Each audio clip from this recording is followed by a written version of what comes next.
Hello and welcome to the world's fastest car show on eBay Motors. A great show for you this week. First of all, we go to the Porsche Reunion called Rennsport, and then I take you around my favorite car lovers place in LA. I think you'll enjoy it.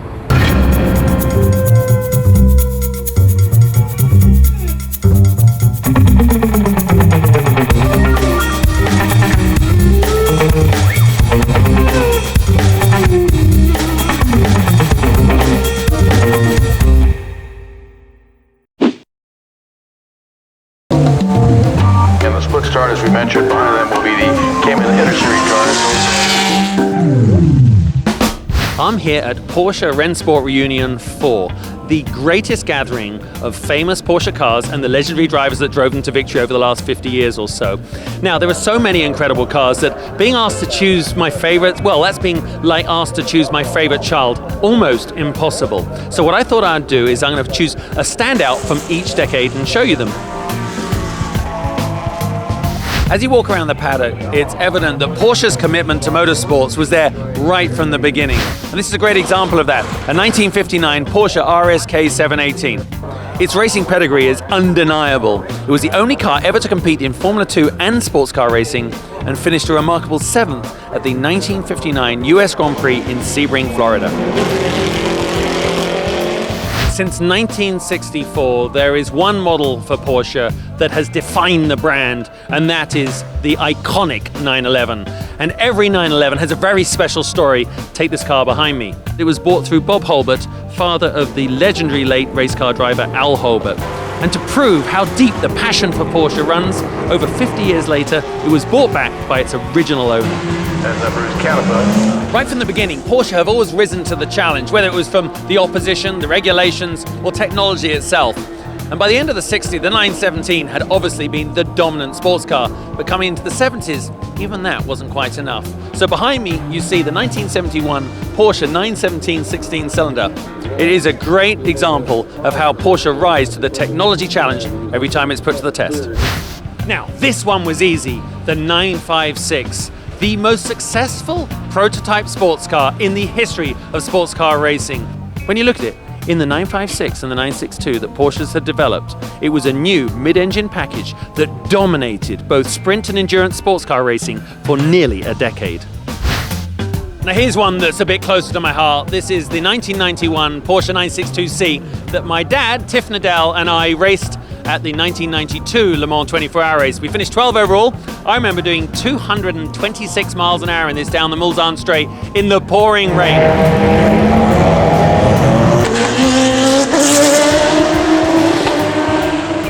The mid-2000s signaled a return to prototype racing for the Porsche factory with the RS Spider. As you can see behind me, it was run by Penske, and it was also driven in 2008 by a great friend of the world's fastest car show, Helio Castroneves. Remember him? Dances well, and also a pretty good Indy 500 champion. This was a spectacular return to open-top racing, which has a strong DNA in the Porsche prototype scene.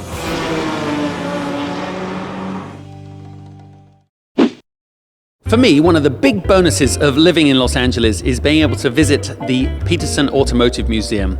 It was the vision and brainchild of the publishing magnate Robert E. Petersen, and back in 1994, he was one of the founding benefactors of the Automotive Museum, which we're standing in today. Now, it's far more than just a car museum. As you can see behind me, it's this fabulous vintage Steve McQueen-owned motorbike.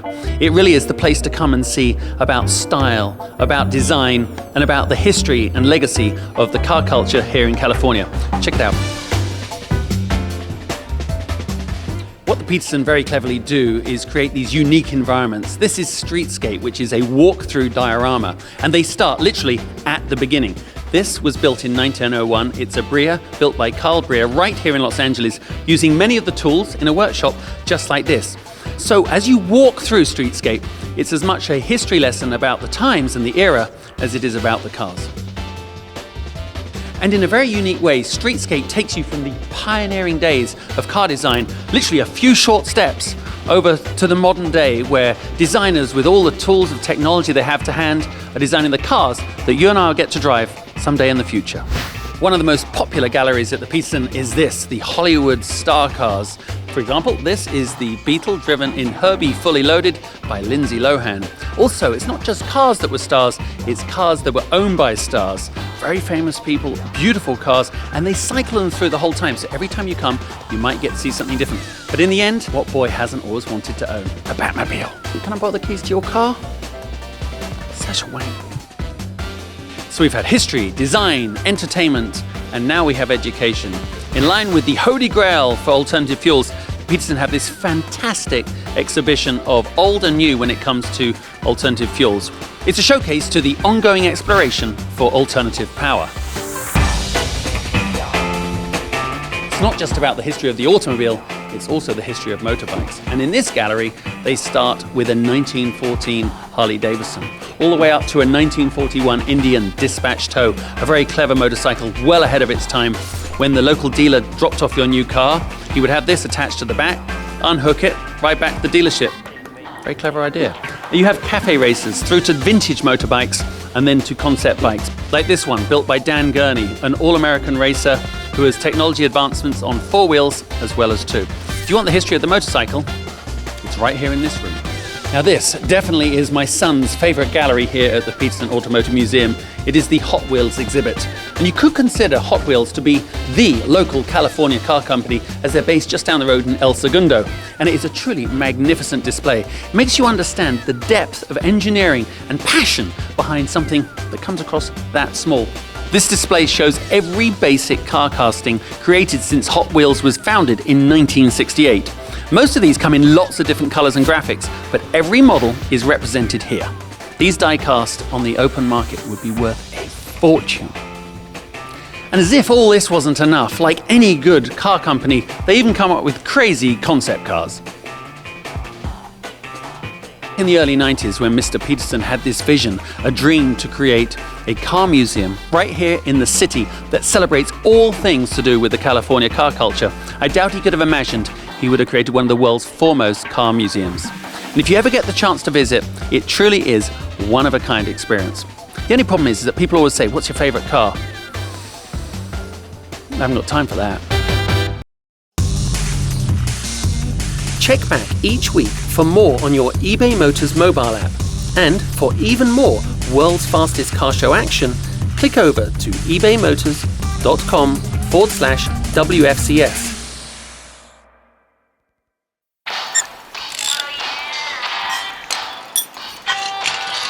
Grab your smartphone and download the eBay Motors mobile app. Then be the first to see all new episodes of the world's fastest car show, an automotive adventure every week.